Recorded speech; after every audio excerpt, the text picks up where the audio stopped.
ಇನ್ನು ಈ ಪ್ರಕರಣದಲ್ಲಿ ರೇಣುಕಾ ಸ್ವಾಮಿಯ ಕೊಲೆ ಆಗಿದೆ ಅನ್ನೋದಕ್ಕಿಂತ ಹೆಚ್ಚಾಗಿ ಸದ್ದು ಮಾಡ್ತಾ ಇರೋದು ಆ ಕೊಲೆಯನ್ನ ಮಾಡಿದಂತಹ ರೀತಿ, ಯಾವ ರೀತಿಯಾಗಿ ವಿಕೃತಿ ಮೆರೆದಿದ್ದಾರೆ, ಹೊಡೆದಿರೋದು, ಬಡ್ದಿರೋದು, ಕರೆಂಟ್ ಶಾಕ್ ಕೊಟ್ಟಿರೋದು ಮರ್ಮಾಂಗಕ್ಕೆ, ಇವೆಲ್ಲವೂ ಕೂಡ ಬೆಚ್ಚಿ ಬೀಳಿಸ್ತಾ ಇದೆ. ಸೊ ಇದಕ್ಕೆ ಸಂಬಂಧಪಟ್ಟಂತೆ ಒಂದು ರಿಪೋರ್ಟ್ ಇದೆ, ನೋಡ್ತಾ ಹೋಗೋಣ. ಈ ಗ್ಯಾಂಗ್ ನಿಂದ ರೇಣುಕಾ ಸ್ವಾಮಿ ಭೀಭತ್ಸ ಕೊಲೆ. ರೇಣುಕಾ ಸ್ವಾಮಿಗೆ ಕರೆಂಟ್ ಶಾಕ್ ಕೊಟ್ಟು ಟಾರ್ಚರ್, 2 ಭುಜದ 5 ಕಡೆ ಗಾಯದ ಗುರುತು ಪತ್ತೆ. ಚಿತ್ರದುರ್ಗದ ರೇಣುಕಾ ಸ್ವಾಮಿಯನ್ನ ನಟ ದರ್ಶನ್ ಅಂಡ್ ಗ್ಯಾಂಗ್ ಭೀಭತ್ಸವಾಗಿ ಕೊಲೆ ಮಾಡಿರೋದು ಬಹಿರಂಗವಾಗಿದೆ. ಮನ ಬಂದಂತೆ ಥಳಿಸಿರೋದಲ್ಲದೆ ರೇಣುಕಾಸ್ವಾಮಿಗೆ ಕರೆಂಟ್ ಶಾಕ್ ಕೊಟ್ಟಿರೋದು ಮರಣೋತ್ತರ ಪರೀಕ್ಷೆಯಲ್ಲಿ ದೃಢಪಟ್ಟಿದೆ. ದೇಹದ 2 ಭುಜದ 5 ಭಾಗಗಳಲ್ಲಿ ಕರೆಂಟ್ ಗಾಯದ ಗುರುತುಗಳು ಪತ್ತೆಯಾಗಿದ್ದು, ಡಿ ಗ್ಯಾಂಗ್ ಚಿತ್ರ ವಿಚಿತ್ರವಾಗಿ ಥಳಿಸಿರೋದು ಬಟಾ ಬಯಲಾಗಿದೆ. ಹಾಗಾದರೆ ಮರಣೋತ್ತರ ಪರೀಕ್ಷೆಯ ವರದಿಯಲ್ಲಿ ಏನಿದೆ ಅನ್ನೋದನ್ನ ನೋಡೋದಾದರೆ, ರೇಣುಕಾಸ್ವಾಮಿಯ ಮರ್ಮಾಂಗಕ್ಕೆ ಕರೆಂಟ್ ಶಾಕ್, ಮರ್ಮಾಂಗಕ್ಕೆ ಕಾಲಿನಿಂದ ಒದೆಯಲಾಗಿದೆ. ದೇಹದ 16 ಭಾಗಗಳಲ್ಲಿ ಹಲ್ಲೆಯ ಗುರುತು ಪತ್ತೆ. ಮರ್ಮಾಂಗ, ಹೊಟ್ಟೆ, ಕೈ, ಕಾಲು, ಬೆನ್ನಲ್ಲಿ ರಕ್ತಸ್ರಾವ. ಮರದ ಕಟ್ಟಿಗೆ ಮತ್ತು ಬೆಲ್ಟ್ನಿಂದ ರೇಣುಕಾಸ್ವಾಮಿ ಮೇಲೆ ಹಲ್ಲೆ. ತಲೆಗೆ ಬಲವಾಗಿ ಹೊಡೆದಿದ್ದು ರಕ್ತ ಹೆಪ್ಪುಗಟ್ಟಿದೆ. ಸಾವಿಗೆ ಆಘಾತ ಮತ್ತು ರಕ್ತ ಹೆಪ್ಪುಗಟ್ಟಿರುವುದು ದೃಢ.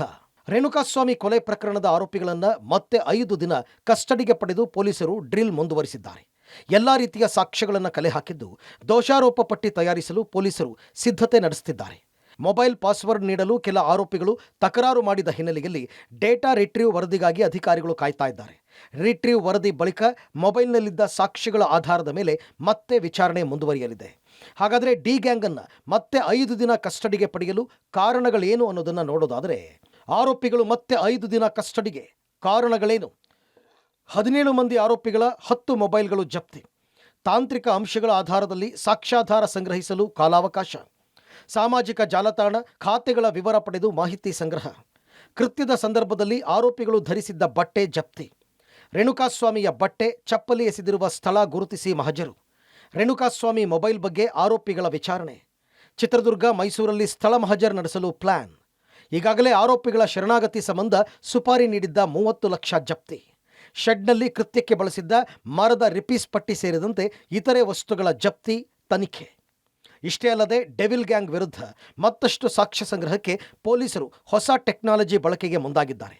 ಲ್ಯೂಮಿನಲ್ ಟೆಕ್ನಾಲಜಿ ಮೂಲಕ ಕೊಲೆಯಾದ ಸ್ಥಳದಲ್ಲಿ ಪತ್ತೆಯಾದ ರಕ್ತ ಕಣಗಳು, ಶವ ಸಾಗಿಸುವ ವೇಳೆ ಟೈರ್ಗಳಲ್ಲಿ ಅಂಟಿದ ರಕ್ತ ಕಣಗಳ ಹೋಲಿಕೆಯನ್ನು ಮಾಡಲಾಗುತ್ತೆ. ಲ್ಯೂಮಿನಲ್ ಟೆಸ್ಟ್ ಬಗ್ಗೆ ತಜ್ಞ ವೈದ್ಯರು ಹೇಳ್ತಾರೆ, ನೋಡಿ. ಯಾವುದೇ ಒಂದು ರಕ್ತದ ಕಲೆ ಆಗ್ಬೋದು ಅಥವಾ ರಕ್ತ ಕಣಗಳು ಸಿಕ್ಕಾಗ ಆ ಸೊಲ್ಯೂಷನ್ ಜೊತೆ ನಾವು ಮಿಕ್ಸ್ ಮಾಡಿದಾಗ ಅದು ಕಲರ್ ಚೇಂಜ್ ಆಗುತ್ತೆ. ಸೊ ಅದು ರಕ್ತನ ಅಲ್ವಾ ಅನ್ನೋದು ಗೊತ್ತಾಗುತ್ತೆ. ಇದಕ್ಕೆ ಲೂಮಿನಸ್ ಟೆಸ್ಟ್ ಅಂತ ಹೇಳ್ತೀವಿ.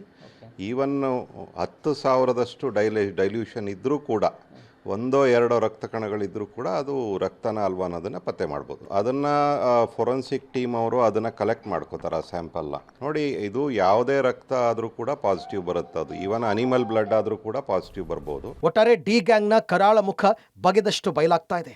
ಪೊಲೀಸರ ತನಿಖೆ ಮುಂದುವರೆದಿದ್ದು, ಇನ್ನಷ್ಟು ಇಂಟ್ರೆಸ್ಟಿಂಗ್ ವಿಚಾರ ಬಯಲಾಗಲಿದೆಯಾ ಕಾದು ನೋಡಬೇಕಾಗಿದೆ. ಲೋಕೇಶ್ ಜೊತೆ ಉಮೇಶ್, ಪಬ್ಲಿಕ್ ಟಿವಿ, ಬೆಂಗಳೂರು.